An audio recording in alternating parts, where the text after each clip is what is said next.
Hello, everybody, and welcome to a speed paint by Amy. Hi. That I, Jenny, am in.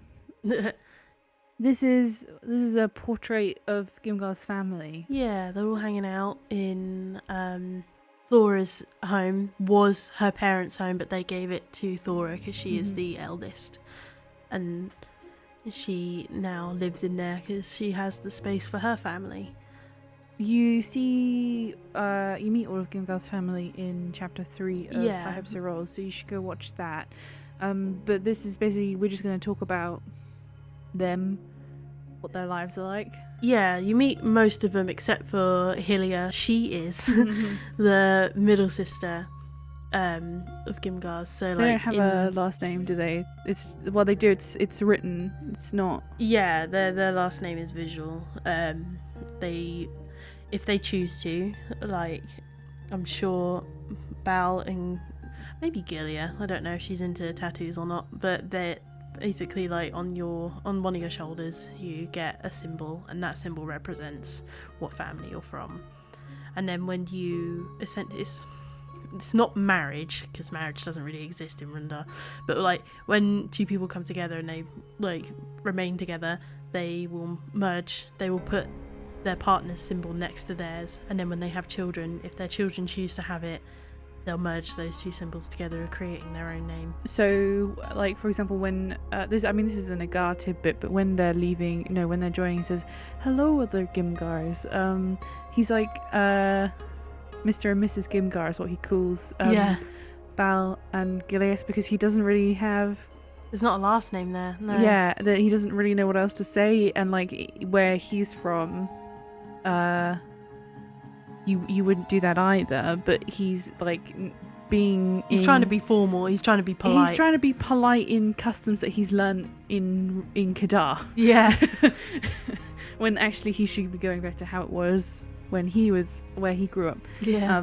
It's kind of like, I like this idea that in Runda there's like hundreds of kids running around, and like you got to find which one's yours. It's just easier. Obviously you wouldn't tattoo a child, but it's kind of like at an age where you can decide whether you want that or not. Yeah. Well, you might like, paint it on their back or something. Yeah. Right? Like you might paint it on their clothes as a pattern. Yeah. But this one belongs to me.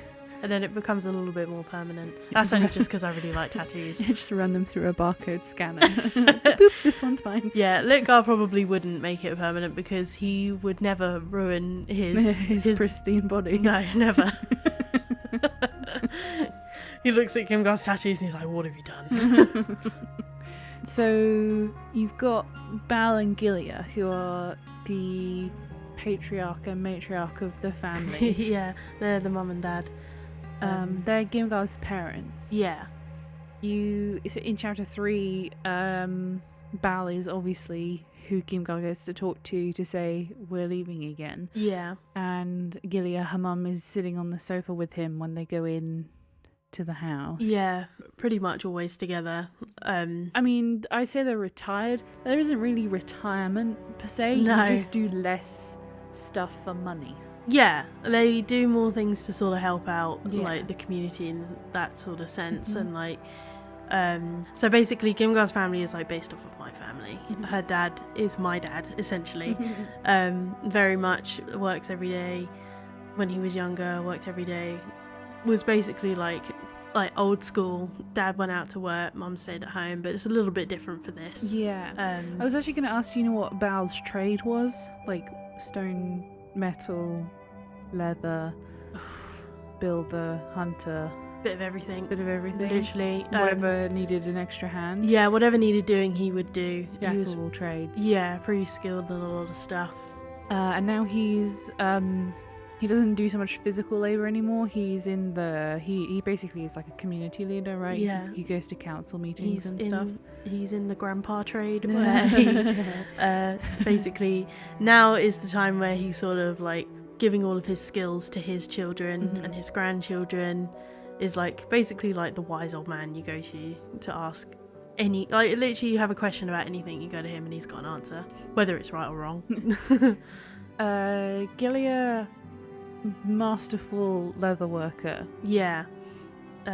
Skilled maker of anything really.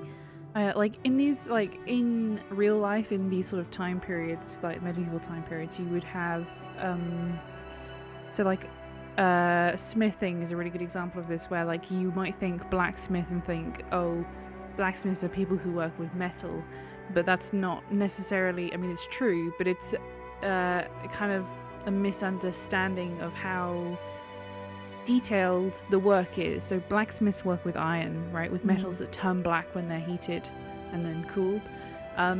You might have a white smith who's like a silversmith, for example, and then a yellow smith who deals with gold, and certainly like a blacksmith, like the kind of blacksmith that you might find in a town would not also be an armourer.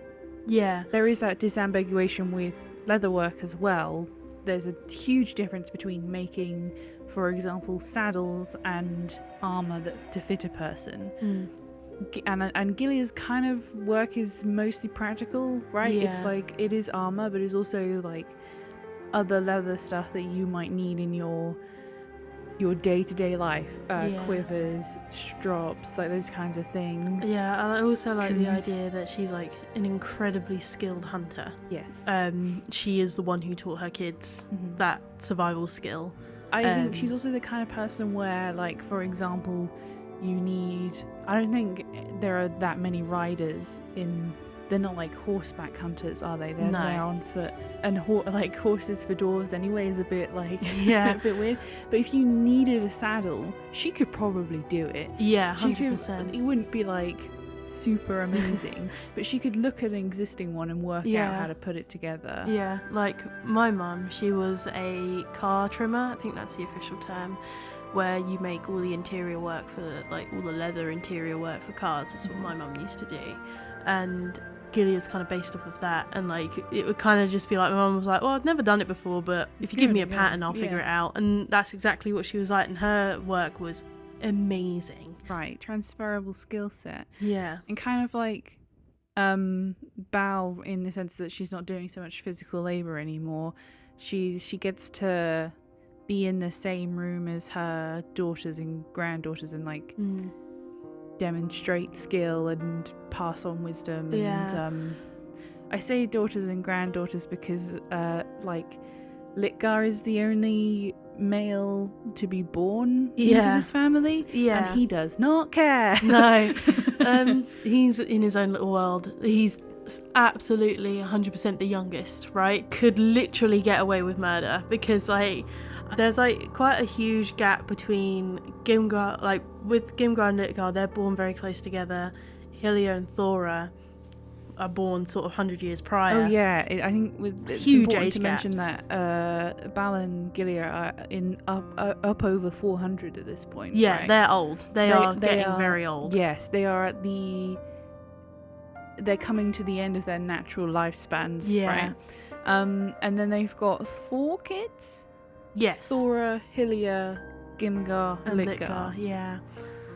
So Thora's kind of taken over Gilia's sort of traditional position, right? In the fact that she like holds the fort now. Yeah. She does the cooking. Yeah. Instead of Gilia 100% did her time. Yeah. And she's like, look, I've had my last 2 kids. They're old enough to look after themselves. Yeah. I'm just gonna hang out. I'll be there if you need me. Thora's very much stepped up and taken control. And Thora is more than just the traditional quote-unquote housewife. She does so much more. Is 100% in charge of the family at this point. Yeah. What she says goes. If anything was to happen to anyone, it would be Thora who sorts it. Yeah. And then Gilia, she kind of does her own thing, right? Yeah, She doesn't have like a family. No, she's like she comes and goes. She really enjoys sort of like traveling around. She doesn't want to settle. She's like chill doing her own thing. Again, based off of my sister. Family is incredibly important to her, but also like this family will not tie you down. You know, they're very much for you go off and do your own thing. Well, family is important to her because she keeps returning. Right? Yeah. She doesn't stay away from Rundar. No.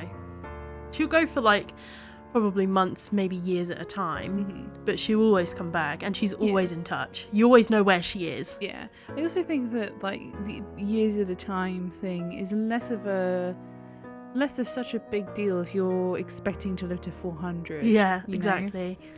I imagine she probably comes home more frequently these days because like her parents are so old. But you know, Yeah. Like with like Gimgar and Litgar, they're very much like, at this point in this picture, they're sort of staying at home because they're kind of like, I don't know what I'm doing. Like, we're just gonna stay at home because the rent's free. You know, Gimgar was probably let's just have one more baby. And then Litgar was very much not planned. He came much later on. He feels to me like you was just saying that stay at home because the rent's free. I think Litgar's like a bit of a lush, right? Yeah, 100%. Like, he'll be wherever it is easiest for him to be, and someone is always paying for him. Yeah, like he never spends his own money. Here in this picture, he's like leaning on Gimgar. Yeah, she's like just about to tuck into some dinner, and then he like comes and sprawls out on the fucking cushions, and is like, "Oh, I've had such a day," and she's like, "Can we wait? Can it wait?" Yeah. Also, like in this picture as well, Gimgar's like a bit bandaged up because it's quite soon. I don't know. It's kind of hard to tell. Like, I guess it's kind of soon after her accident, which we've like briefly mentioned before. Right, when she was a kid. Yeah. With the bear. Yeah. So like that's sort of the time I'm basing it around. So it's before she left home. Right. So she's still pretty young. She's still pretty young. It's very hard for me to draw younger people.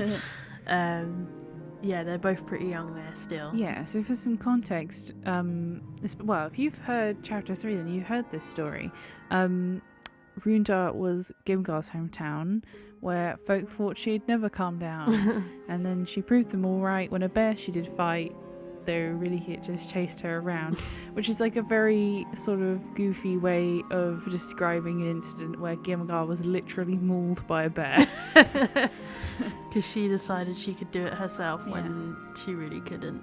And so this is essentially the tail end of her bed rest, right? Yeah, she's like finally able to start getting up and moving around, like on sit her own. up and stuff, right? Yeah. Her scars are mostly like chest, right? Yeah, sort of around the torso area. Like, she would have been in bed for months probably, waiting to get better. Yeah, so it's like, I think it's also important to note that in that time period, that whilst he may have been worried, Litgar's general sort of like come into the room, throw himself face down onto the floor and be like, I've had such a hard day, did not change at all. Yeah. That's just who he is. Yeah. I think that's why Gimgar loves him so much, because he doesn't make a fuss over her. He would never, I don't think he would ever condescend her in a way that, like, not necessarily the rest of the family would, but like, you know, they that moment was them being like, okay, we need to put some reins on this kid because she's going to kill herself if we don't. But Litgar would never do that. Yeah. He's very much like, he knows who she is. Well, they're also both so much younger than everybody else. Yeah. So much younger than even their nearest sibling. Yeah. And that's probably where the slip up happened as well, because they probably were just like, well, the others can do it. Yeah. And they probably just completely forgot of that. Also, like, you know, we have talked previously, even if not on recording, that Gimgar as a child was a handful and not really interested in like learning to sew or do, you know, because like leather work is cool, but it you know, it requires the kind of concentration that Gimgar just cannot summon if she's not interested. And all of the other skills that her parents have that they could pass down to her, the only one really that she was interested in was hunting. Yeah. That's just because it's so active. Yeah. Not because she enjoys killing things, but it's just because it's like, it's a thrill. You know, compared to guard duty, it's more interesting. Yeah, right? far more interesting. Gimgar's the little kid that wants to be out there hitting things with a stick. Yeah. Like trees, bushes, other people. Yeah. And the closest you can get to that as an adult is, you know, if there isn't a war on, is hunting. Yeah. Right? So that's them. Yeah, they're all just chilling out, living their lives. Having a good time. Yeah. I have sort of like written them to be a very laid back sort of family. Bal is incredibly stubborn. Yes. But I more kind of get that impression from all of them, to be honest. It's a genetic trait. Yeah, it's kind of like Gimgar's very much like, this thing is happening, and they're like, that's alright, that's sure.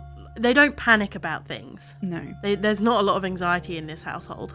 I feel like that's in general like a kind of a dwarven trait in the sense that, like, again, like, you're 405 or whatever the fuck, and whatever your kid is like panicking about right now, like, how big is it in the grand scheme of your whole life? Yeah. Your half a millennia that you have to live. Yeah, like you see in chapter 3, Gimgar's like, hey, there's this really big issue, we kind of need to deal with it. And their kind of outlook on it is like, oh, she's probably just being a bit dramatic. Because you know what Gimgar's like. She's always loud, she's always a bit extreme. Also, like, you know, like a handful of refugees coming over the mountain and describing really bad shit is kind of no different to, say, for example, like maybe 150 years before Gimgar was born, that was kind of like the last attempt, or rather the most recent attempt by orcs to take Vita Nulhir, which they believe is their rightful property. Yeah. And, you know, when you live a long time, you see sort of like these kind of border skirmishes happen a lot. It's kind of easy to like roll your eyes and think. Also, like, you know, we are currently living in real life, like, some fairly major shit. It's very easy to downplay it. Yeah. Very easy. Yeah. 100%. To ignore it. If you don't want it to be true. And I think part of it is that. Part of it is his previous experience and kind of knowing what that might entail. But the other part of it 100% is sort of this natural defiance to your child. Yeah. To his child, rather.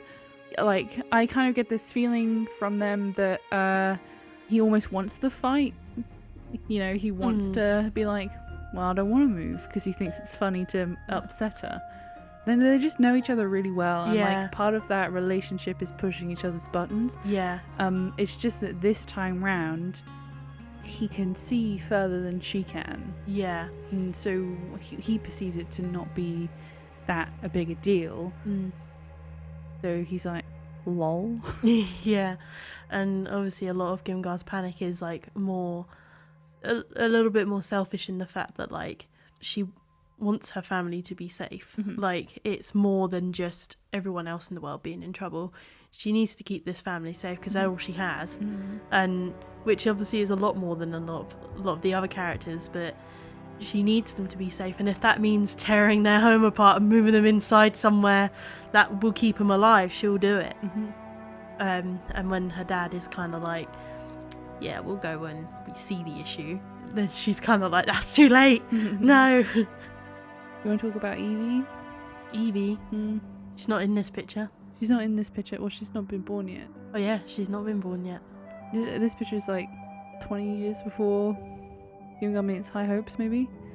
I don't know. I can't remember the timeline off the top of my head. Yeah, we need to have a conversation about that, because it's all a bit, because like... Wibbly wobbly timey-wimey. Yeah, because I wrote Gimgar's backstory a very long time ago, and I've had a little bit more insight into what is actually good writing now, and I kind of want to change that. So there's like a couple of other Gimgars that you see in chapter 3. One of them is Thor's husband, who's holding a child in the background. Yes. Yep. Does he have a name? I don't think he does. Does he? I think he does. I mean, he will have a name, but I don't know what it is. Paper. He is Uber from. Well, I say from Assassin's Creed Valhalla, but he's Uber from real life, the Viking from history. Yeah. Well, we just didn't know what to make him look like. I was like, I don't know, make him look like Uber. Yeah, but then you fell in love with Uber, so then. Yeah, it's a bit weird now. Yeah. And then the other dwarf is the child, Evie. Yeah. Who is being looked after by Thora. Yeah. Thora has a bunch of kids. A bunch of kids. Has loads of kids. Somewhere between 2 and 6. Yeah. Well, she's been around a long time. She's at home a lot more. Yeah, it's what she wanted. Yeah, it's what Big she family. wanted. Bal and Gilia were like, meh. We'll have one when we feel like it. Do you have anything about like the tent style, the house design that you wanted to mention? I stole one of the backgrounds from chapter 3 because I just can't do backgrounds from scratch. I kind of need a bit of guidance with that still. And I just kind of went over and did it in my own style, added a few more deets in there. Colour schemes a lot different. We kind of bases on like Mongolian style. I think they're called yurts. Yeah, right? yurts, because like it's because of where Rundar is. Obviously, it's technically it's a camp, and they used to move around a lot. And with yurts, you can move. They're easy to move. They're easy to take down and rebuild. And that was the whole concept of that. But Rundar is far more permanent. It's been there a while now. Yeah, it's they used to move a lot, and over time they've moved less and less. And now they have been at this place for the better part of 50-60 years. Yeah, it's a good place for them to settle because it means they can have a direct line to Visilnir. Yeah, and it is still a camp because, you know, like this tent / yurt / house is, you know, still a tent essentially. Yeah, they can take it down and move it. But much like you see in some places in the Mongolian like plateau, like in the steppes and stuff, they are relatively easy to convert to permanent structures by way of changing the foundation that they're sitting upon. And so quite a few of the buildings in Rundar are either converted from, you know, permanentized, you know, tents made permanent, or they're actually just buildings that have been built properly. I say properly as, you know, still structures into the earth within the past 50 years, like the inn, for example. Fun fact, my house in real life that I grew up in with my mum and dad was it was a static caravan, and it slowly got converted into a permanent house. Yeah. So that's where that comes from. So a lot of this is based off of my experiences and the people I've been surrounded by in my life. Thanks for watching, everybody. I hope you enjoyed this speed paint and this conversation about the Gimgars. If you like this, then subscribe to this channel for more of this stuff we've got coming up, and you can like this video to tell us that you liked it. Leave us a comment. Yeah. Ask us a question about Gimgar and her family, and we'll do our best to answer. We will see you shortly for maybe more of this very thing. Hey, you should go look out webtoon comic that we made. Yeah, we're now moving to webtoons. Video on our channel that explains everything. Yeah. I have the rolls. Yeah. Woo!